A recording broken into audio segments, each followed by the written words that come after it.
The swirling black mist of Garina's upper atmosphere parted as the transport vessel descended toward the planet's surface. Inside, Corin Voss pressed his forehead against the reinforced view panel, watching as the sprawling metropolis came into view. Massive architecture of impossible geometries spread across the landscape, culminating in a colossal arena at the center that glowed with bioluminescent energy. He had been in this holding cell for weeks now, transported across star systems after being captured during a raid on a colony world. The former Special Forces soldier had killed 6 of his captors before they managed to subdue him. "Primitive," said a voice from behind, yet surprisingly resilient. Corin didn't turn around. He knew it was Vicar Tholos, the ship's commander, and his captor. The elongated, multi-jointed alien had been studying him like a specimen since his capture. "Your kind has yet to be properly categorized by the Galactic Biology Committee." Tholos continued, his translator device clicking as it processed his native tongue. "Today will provide excellent research material." Corin remained silent, conserving energy, observing. This was what had kept him alive through 3 tours in the Mars conflict. While others panicked, he calculated. While others acted on impulse, he waited. And when he struck, it was with precision and devastating effectiveness. The ship docked in a massive hangar filled with vessels from a dozen different worlds. Corin was prodded from his cell by 2 guards with electric batons, their exoskeletal limbs clicking against the metal floor. As he was marched down the ramp, the cacophony of alien languages and scents assaulted his senses. Creatures of all descriptions moved through the terminal, some floating on anti-gravity discs, others slithering across specialized trackways, still others moving on appendages that defied human biology. The blood arena awaits its newest sacrifice. One of the guards chuckled in its native tongue, the translator around Corin's neck converting the sounds to English with a slight delay. They reached a holding area beneath the great arena. Through small view slits in the walls, Corin could see the massive stadium above, filled with tens of thousands of spectators. The noise was deafening, the combined voices of dozens of species, creating a wall of sound that vibrated the very air. A tall, regal alien approached, flanked by attendants. General Borchet, commander of the Gorna garrison and organizer of the Blood Arena Games. His exoskeleton gleamed with ceremonial oils and metallic embellishments that denoted his high status. "This is the human," Borshak asked, mandibles clicking in what might have been amusement. "So soft-looking. No exoskeleton, no natural armor, no significant claws or fangs." He leaned closer to Corin. "Yet your file indicates you killed 6 Dryconid soldiers before capture." "Curious." Corin stared back, unflinching. "I'll kill more before I'm done." The translator relayed his words, causing Borshak's attendants to make a sound that might have been laughter. "Confidence excellent. The crowd appreciates a fighter with spirit, even if that spirit is quickly extinguished." Borshak turned to leave. "Prepare him. The Garzul has not fed today. It will make for a more entertaining spectacle." As the general departed, Corin was stripped of what few possessions remained. His military boots, the remnants of his combat fatigues. They left him with only a pair of simple cloth shorts. No weapons, no tools, no advantage. One of the guards leaned close. "Your opponent has killed over 300 combatants from 40 different worlds," it hissed through its breathing apparatus. "The Garzul is undefeated. Its regenerative capabilities make it virtually unkillable without specialized weapons, which you, of course, will not have." The guard's compound eyes gleamed. "I have placed a substantial wager on you, lasting less than 60 seconds. A bell-like sound reverberated through the holding area. The guards moved to a control panel and the wall before Corin began to rise. Blinding light streamed in, accompanied by the roar of the crowd. He squinted, allowing his eyes to adjust as he was prodded forward with electric batons. The arena was enormous, a perfect circle of reddish sand nearly 200 meters in diameter. Surrounding it were tiered seating arrangements accommodating the various physiologies of the spectator species. At the top luxury boxes housed the elite of the Galactic Alliance, sipping exotic substances from containers designed for their specific anatomies. As Corin stepped onto the sand, the crowd's reaction was immediate. A wave of what could only be described as derisive hooting swept through the stadium. On massive bio-organic screens floating above the arena, his image was displayed alongside information in the galactic standard language. Though he couldn't read it, he understood the sentiment this soft, primitive creature would provide momentary amusement before the inevitable slaughter. In one of the luxury boxes, a corpulent alien in ornate coverings stood up, raising multiple appendages to quiet the crowd. When relative silence fell, its voice boomed through amplification systems. Distinguished guests, today we have a special offering, a human from the unaligned world called Earth, a primitive species only recently discovered at the edge of the Orion Spur. The alien gestured grandly toward Corin. Our xenobiologists classify them as a Category 2 species tool users with limited intelligence and unremarkable physical attributes. More laughter rippled through the crowd. The alien continued. And to test this specimen, we present our champion, the undefeated apex predator of the Nishtar system, the Gar-Zul. Im Almotal.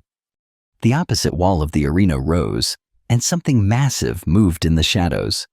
The crowd rose to their appendages in anticipation, a thunderous sound that shook dust from the arena walls. What emerged made Corin's breath catch in his throat. The Gar-Zul stood nearly 4 meters tall.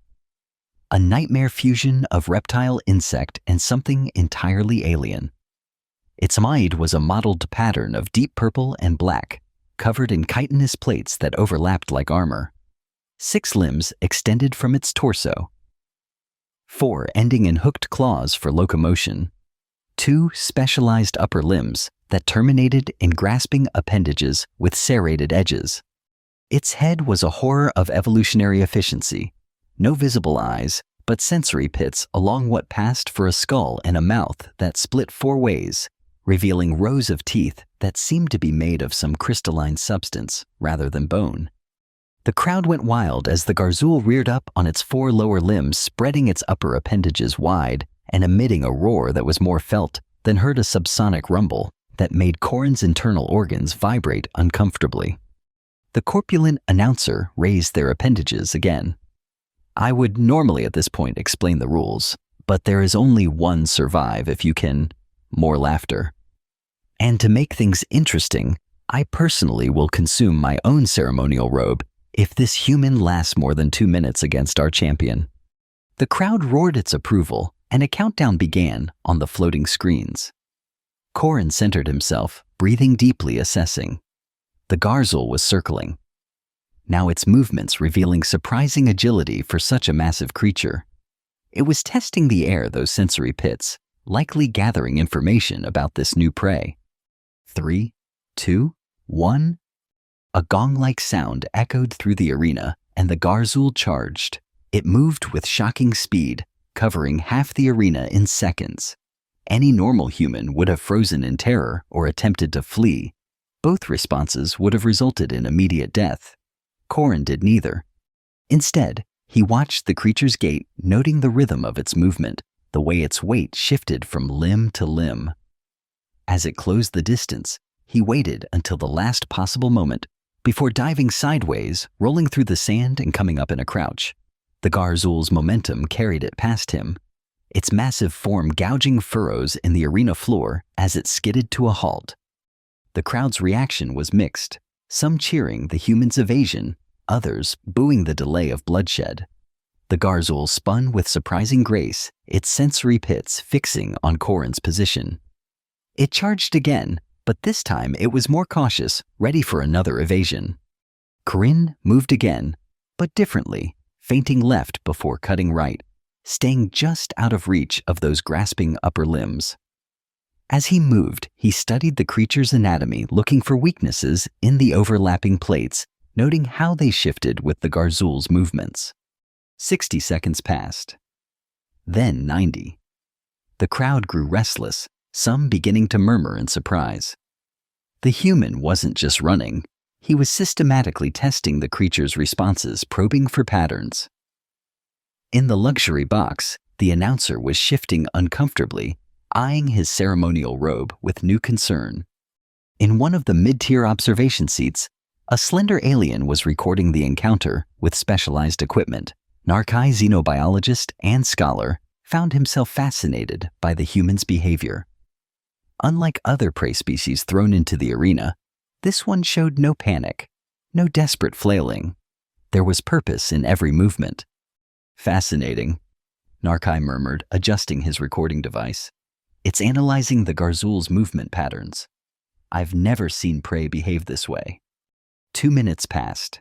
A chime sounded, and the crowd erupted, half in amazement, half in mockery, directed at the announcer, who now, true to his word, began reluctantly consuming pieces of his ceremonial robe to the delight of the spectators.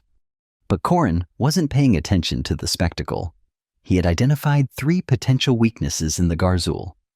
First, its sensory pits, while excellent for detecting movement and body heat, had a blind spot directly behind its head crest. Second, the overlapping plates near its neck junction separated momentarily when it extended its upper limbs to maximum reach. Third, and most importantly, when it roared, the armored plates on its throat spread apart to allow for the expansion of specialized sound-producing organs. The Garzul was growing frustrated. It had never encountered prey that evaded it for so long. In a display of aggression, it reared up on its hind limbs and let out another subsonic roar, the sound washing over the arena like a physical force. Corin seized the opportunity. Instead of retreating, he charged directly at the creature. The unexpected tactic seemed to momentarily confuse the Garzul, and that split second was all Corin needed. He dove between its lower limbs, rolled, and came up behind the towering monster. Before it could turn, he leaped onto its back, using the protruding plates as handholds. The crowd gasped collectively. No one had ever seen a combatant attack the Garzul so directly, so audaciously. The creature thrashed, trying to dislodge the human from its back, but Corin clung tenaciously, climbing higher toward the junction of its neck and shoulders. When he reached the spot he'd identified, Corin drove his fingers into the gap between plates, seeking the neural cluster he suspected was there. The Garzul screamed a high-pitched, ear-piercing sound that caused several spectators to cover their auditory organs. It began to spin and buck wildly, but Corin held on, fingers digging deeper. With a swift, calculated movement, he wrenched his hand to the side. There was a wet popping sound, and the Garzul's right upper limb went suddenly limp, hanging uselessly at its side. Corin had dislocated the neural junction that controlled the appendage. The crowd was on its feet now, a mixture of horror and fascination sweeping through the stadium. This wasn't supposed to happen. The soft, primitive human was hurting the undefeated champion with nothing but his bare hands. The Garzul, now truly enraged, reared back and slammed itself against the arena wall, crushing Corin between its massive body and the unyielding surface. Pain exploded through his body as ribs cracked, but he maintained his grip, teeth gritted in determination. The creature pulled away from the wall and prepared to slam backward again, but Corin was already moving, scrambling higher until he reached the base of the Garzul's head. As the creature roared again, Corin made his move. He drove his arm down into the exposed throat of the Garzul, past the crystalline teeth into the sound-producing organ. He grabbed whatever he could find and pulled with all his remaining strength. Blue-green fluid erupted from the Garzul's mouth as Corin's hand emerged, clutching a pulsating organ. The creature made a gurgling sound. Its roar cut abruptly short. It staggered all 6 limbs, seeming to lose coordination simultaneously. The stadium had fallen completely silent. Tens of thousands of aliens watched in disbelief as the human covered in the Garzul's blue-green blood maintained his position on the faltering creature's neck. What happened next would be seared into the collective memory of every being present. Corin repositioned himself, wrapping his legs around the Garzul's neck for leverage. Then, applying techniques from human martial arts, Never before seen in the Galactic Alliance, he began to twist. The creature thrashed weakly, but Corin's grip was implacable. With a final terrible effort, he wrenched the Garzul's head sharply to the side. The sound of vertebrae shattering echoed through the silent arena. The once mighty apex predator collapsed to the sand, its massive body twitching in death throes. Corin Voss, battered and bleeding, but very much alive, stood atop his fallen opponent's chest, heaving with exertion. For several heartbeats, no one moved. No one spoke. The collective consciousness of the arena struggled to process what they had just witnessed. Then, from somewhere in the upper tiers, a single voice broke the silence. Not a cheer, but a sound of pure, undiluted fear. It spread like a contagion. Aliens began to shrink back in their seats, some even fleeing toward the exits. In the luxury boxes, dignitaries and military officials stared in stunned silence, the implications of what they had just witnessed slowly dawning on them. Corin, still standing on the Garzul's corpse, reached down and wrenched free one of the creature's crystalline teeth. With deliberate movements, he walked to the center of the arena and drove the fang into the sand like a primitive victory marker. Then he looked up, his gaze sweeping across the audience until it found one of the floating camera drones that had been broadcasting the event across the Galactic Alliance. His voice when he spoke was calm and measured, more terrifying than any battle cry could have been. Send more. In the observation tier, Narkai's recording equipment captured every detail of the human's blood-soaked victory. The xenobiologist's appendages trembled as he immediately began transmitting the data to his colleagues across the Alliance. This wasn't just an arena upset, this was a paradigm shift in interspecies understanding. General Borshak, watching from his command booth, felt something he hadn't experienced in centuries of military service dread. He keyed his communication device. Increase security on the human, maximum containment protocols, and he hesitated. Contact the Galactic Biology Committee immediately. We need to reassess Earth's classification. By the next planetary rotation, the recording had spread across all major networks in the Alliance. The imagery was inescapable, a supposedly primitive being from an unaligned world defeating the most feared predator in the known galaxy with nothing but his bare hands. Scientific communities erupted in debate.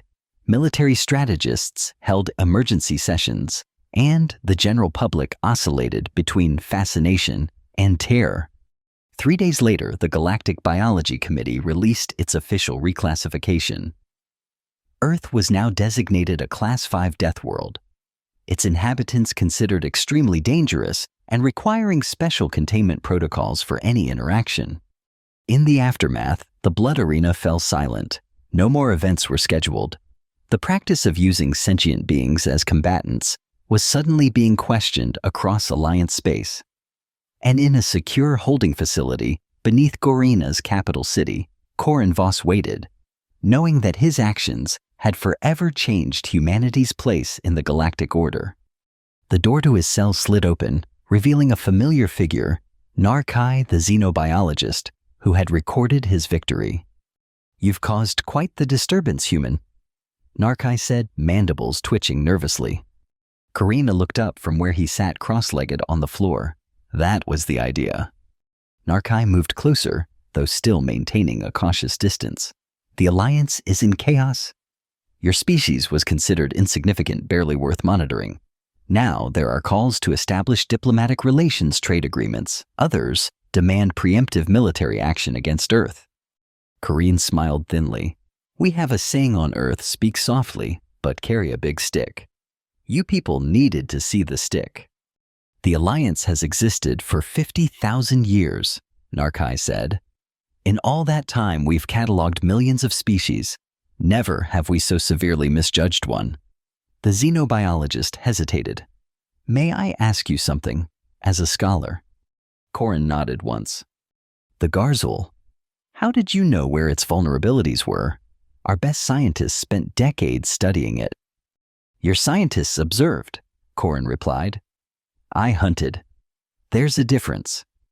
He stood up smoothly, causing Narkai to take an involuntary step back. Predators understand other predators.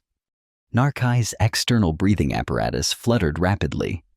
You consider humans predators. Korn's expression darkened. We're the apex predator of our world, evolved to persistence hunt prey across any terrain.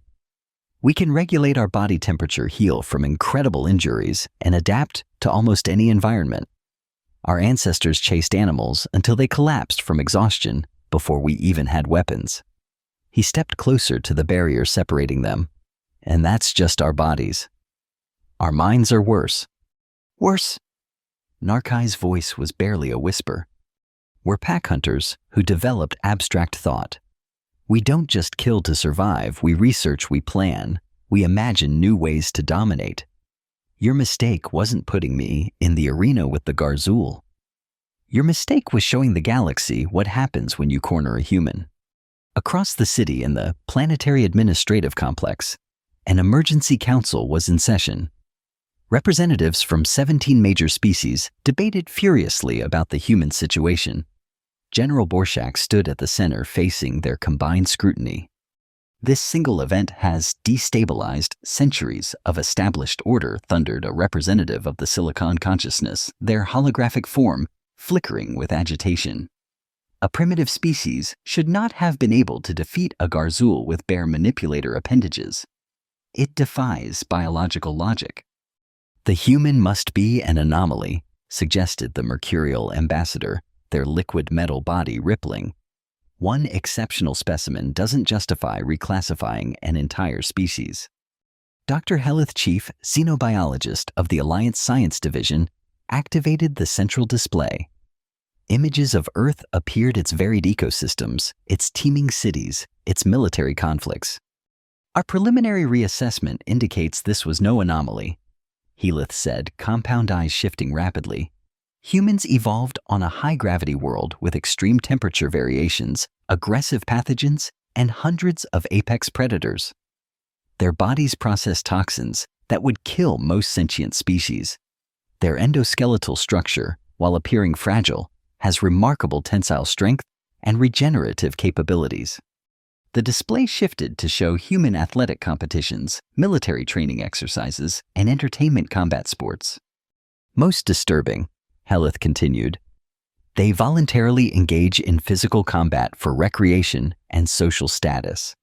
They deliberately push their physiological limits, causing minor damage to their bodies to stimulate adaptive response. They call this training. Silence fell over the council chamber. Finally, the eldest member, a gaseous entity contained within an ancient mechanical shell, spoke. In 50,000 years of galactic history, only 2 other species have been classified as Class 5. One destroyed itself in internecine warfare. The other, the Krivax, nearly conquered half the galaxy before they were contained. The ancient being's voice crackled with static. If humans possess even a fraction of Krivax potential, with their numbers and adaptability, the implications hung in the air like a toxic cloud. There is another approach, said a new voice. All eyes turned to Vicar Tholos, who had entered the chamber unannounced. We have one human. We learn from him. We understand their weaknesses. Then we decide whether diplomacy or containment is the appropriate response. Back in the holding facility, Korin was no longer alone. 5 other humans had been brought in, captured explorers, merchants, and another soldier named Marcus Way, who had been taken from an outpost near the Perseus Arm. They sat together in a common area, comparing notes on their experiences with the Alliance species. They thought we were harmless, Way said, shaking his head. Their first contact protocols classified us as a non-threatening curiosity. That's why security was so lax at the outpost. They never expected resistance. Korin nodded. They categorize by obvious physical characteristics, exoskeletons, natural weapons size. They don't understand adaptability or calculated aggression. He looked around at the small group, but they're learning now. Aaron Tal, a civilian Kiyud xenolinguist, who had been captured while studying independently at the edge of Alliance space, leaned forward. What exactly did you do, Voss? The guards won't talk about it directly, but they're terrified of you.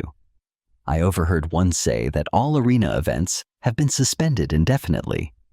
Corin told them about the Garzel the Arena and the aftermath. When he finished, the room was quiet, each human contemplating the implications. So, you're saying you've single-handedly changed humanity's status in the galaxy by ripping apart their champion with your bare hands?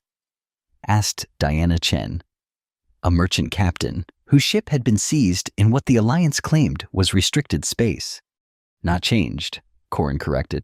Revealed. We were never what they thought we were. Now they know. The facility's main door slid open, and General Borshak entered, flanked by a security detail whose weapons were very obviously powered and ready. Behind them came Narkai and several other aliens of species the humans didn't recognize. Corin Voss Eagle, Borshak said, his translator rendering his clicking speech into flat English. The Galactic Council has reached a decision regarding you and your kind. Corinne stood slowly, aware of how the security detail tensed at his movement. Let me guess you've decided we're too dangerous to be allowed to roam free. Borshak's mandibles twitched in what might have been surprise. On the contrary, the Council has voted to establish formal diplomatic relations with Earth. He gestured to one of the unknown aliens. This is Ambassador Zix of the Diplomatic Corps. You and your fellow humans will be returned to your world as a gesture of good faith, along with an official delegation. The humans exchanged skeptical glances. This was not what any of them had expected. Why the sudden change of heart? Corinne asked, making no effort to hide his suspicion. Narkai stepped forward. Your demonstration in the arena forced a reevaluation. The Alliance has existed as long as it has, because it adapts. When new information presents itself, we adjust our approach. The xenobiologist hesitated. Also, further analysis of long-range scans of your solar system revealed certain defensive capabilities we had not previously detected. Corinne suppressed a smile. Earth had nothing that could threaten the Alliance, not yet anyway, but the aliens didn't need to know that. Their own fear was doing the work for humanity. So we're free to go? Asked Tal the linguist. With appropriate escorts, yes, confirmed Ambassador Zix, their flowing ribbon-like appendages undulating in what the translator indicated was a gesture of formal respect. We hope this will be the beginning of a mutually beneficial relationship between humanity and the Galactic Alliance. As the humans were led from the facility toward awaiting transport, Corin found himself walking alongside Narkai. The xenobiologist seemed less fearful now, though still maintaining a respectful distance. There's something I don't understand, Narkai said quietly. You could have killed the Garzul more quickly. You deliberately prolonged the encounter, ensured maximum visibility. Why? Corin glanced at the alien scholar. The same reason you sent your recording to every scientific institution in the Alliance. Information changes things. Narkai's breathing apparatus fluttered in what Corin had come to recognize as amusement. You are not what we expected, human. No, Corin agreed as they reached the transport that would take them to the orbiting diplomatic vessel. And neither is the rest of humanity. Remember that. 3 months later, the first official human delegation arrived at the Alliance's central hub, a massive space station orbiting a neutron star at the galactic core. The delegation included scientists, diplomats, and military observers. Leading them was a distinguished human ambassador who, in his younger days, had been a formidable Special Forces operative himself. As they were welcomed with full diplomatic protocol news screens throughout the Alliance, continued to display the now famous imagery, a lone human standing victorious over the most feared predator in known space, with the caption that had become something of a cultural touchstone across 1,000 worlds. Aliens watched in horror as a human ripped apex predator apart with his bare hands. And below it, in smaller text, the official designation that had changed everything. Earth Class 5 Death World, approach with caution. In a private meeting chamber, the human ambassador met with the Supreme Council of the Alliance. The first topic on the agenda regulations regarding the treatment of sentient beings in blood sports and entertainment. The second, a comprehensive cultural exchange program to foster understanding between humanity and the myriad species of the galaxy. As the talks proceeded somewhere on the edge of Alliance space, a patrol vessel encountered an unmarked human ship. Instead of attempting to board or detain it, as they might have done months earlier, they established communication and politely directed the vessel to the nearest registration point. The patrol captain later filed a report noting how cooperative the humans had been. He omitted mentioning the cold sweat that had broken out across his exoskeleton when the human ship first appeared on his scanners, or the whispered warning that had spread through his crew. Be respectful, remember the Garzul,